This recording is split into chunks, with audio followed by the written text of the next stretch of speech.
आज के लेखक हैं हमारे निदा फाजली जी, जिनके विषय में और जीवन परिचय के विषय में हम पढ़ेंगे, जीवनी पढ़ेंगे और साथ ही इस जीवनी के माध्यम से हम ये जानेंगे कि उनका जो साहित्यिक जीवन है वो कैसा रहा है और उनका जो लेखन कार्य है वो किस तरीके का रहा है। तो निदा फाजली जी का जन्म जो है, जन्म वर्ष जो है वो है 1938 और मृत्यु वर्ष जो है वो है 2016।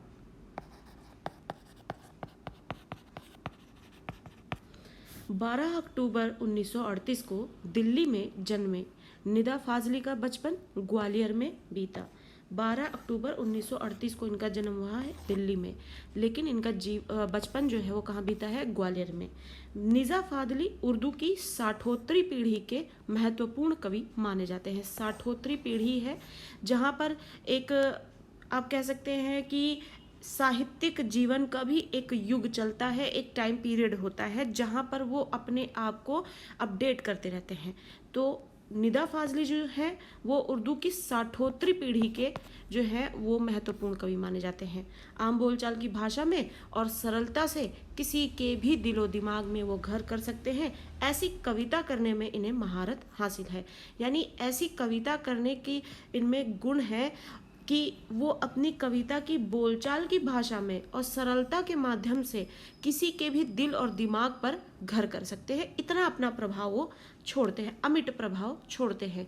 वहीं निदा फाजली अपनी गद्य रचनाओं में शेर व शायरी पिरोकर बहुत कुछ थोड़े में कह देने के मामले में अपने किस्म के अकेले ही गद्यकार हैं। अपने किस्म के यानी जिस किस्म की रचनाएं वो करते हैं उस किस्म की रचना में वो एक अकेले व्यक्ति हैं, एक अकेले ही गद्यकार हैं कि वो गद्य रचनाओं में शेर व शायरी को पिरोकर बहुत कुछ कह जाते हैं थोड़ी सी ही बातों में। गागर में सागर भरने का काम करते हैं।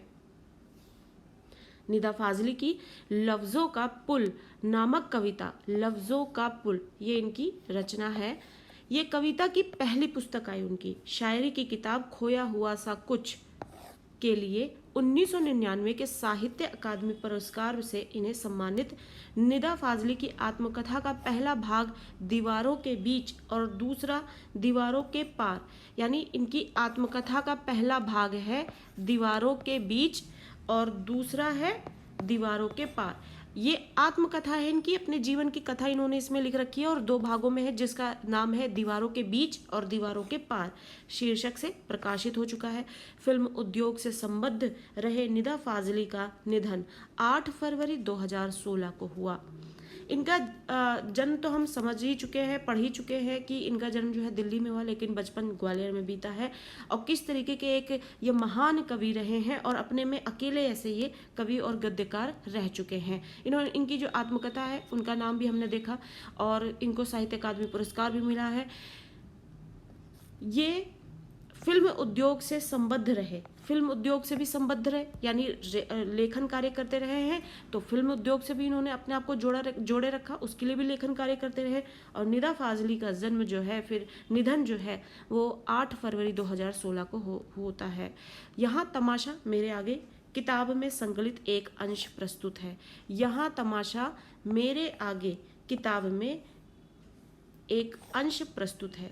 तो ये अंश मात्र है जो यहाँ पर आपके पाठ्यक्रम से जोड़ा गया है, जो भी उनकी रचना से आगे बढ़ते हैं और पाठ के अंतर्गत कवि कौन से विषय को लेकर चले हैं वो भी पढ़ लेते हैं। पाठ प्रवेश के विषय में कुदरत ने यह धरती उन तमाम जीवधारियों के लिए अता फरमाई है, यानी उनको ये अपनी आप कह सकते हैं नेमत दी है, अपना आशीर्वाद के रूप में इसे फरमाया है।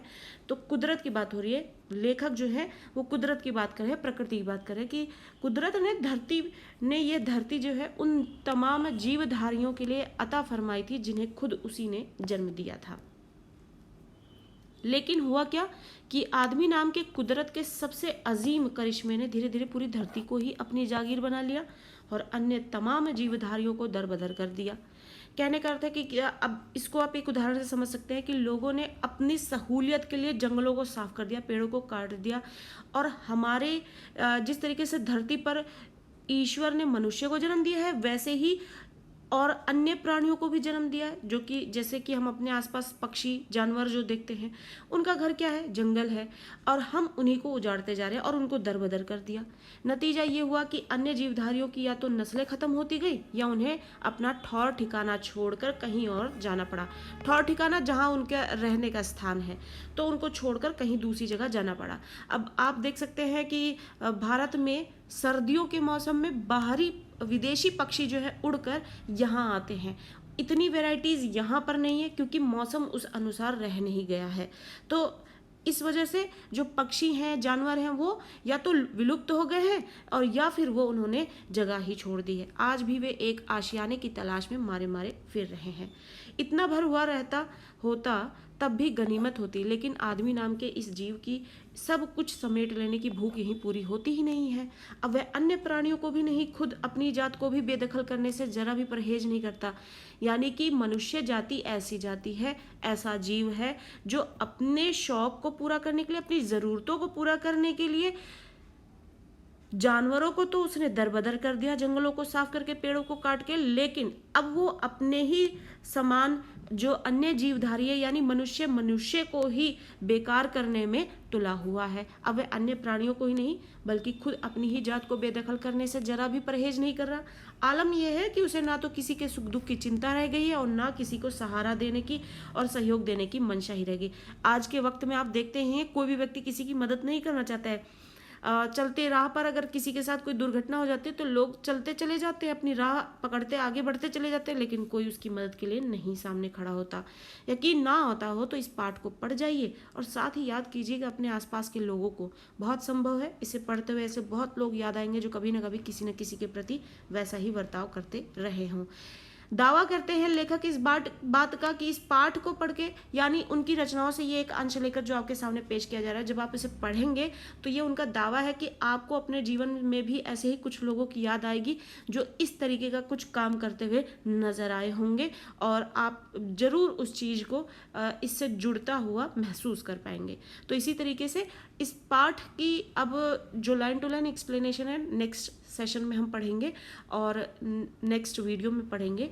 यहाँ पर हमने लेखक का जो जीवन परिचय है वो पढ़ा, वो समझा, और साथ ही यहाँ पर इस पाठ में, इस अंश में जो अंश उनकी रचनाओं से लेकर ये पाठ्यक्रम में जोड़ा गया, उसका क्या विषय है, लेखक इसमें क्या समझाना चाहते हैं, वो हमने जाना। आई होप कि आपको ये अच्छे से समझ में आया होगा। इसी तरीके से चैनल के साथ बने रहें ताकि आपको अन्य वीडियोज़ भी जो है वो टाइमली अपडेट होती रहे, आप उसको पढ़कर समझ पाए अच्छी तरीके से। वीडियो अच्छी लगती है तो आप इसे लाइक करते रहना और ज़्यादा से ज़्यादा शेयर करते रहना, जिससे कि और भी जिनको ये कंटेंट कंज्यूम करना है, अच्छे से समझना है, लाइन टू लाइन एक्सप्लेनेशन जिनको चाहिए, जो ज़रूरतमंद हैं, उनको ये मिल सके, उन तक पहुंच सके। तो इसी तरीके से चैनल के साथ बने रहें, चैनल को सब्सक्राइब करना ना भूलें। Thank you.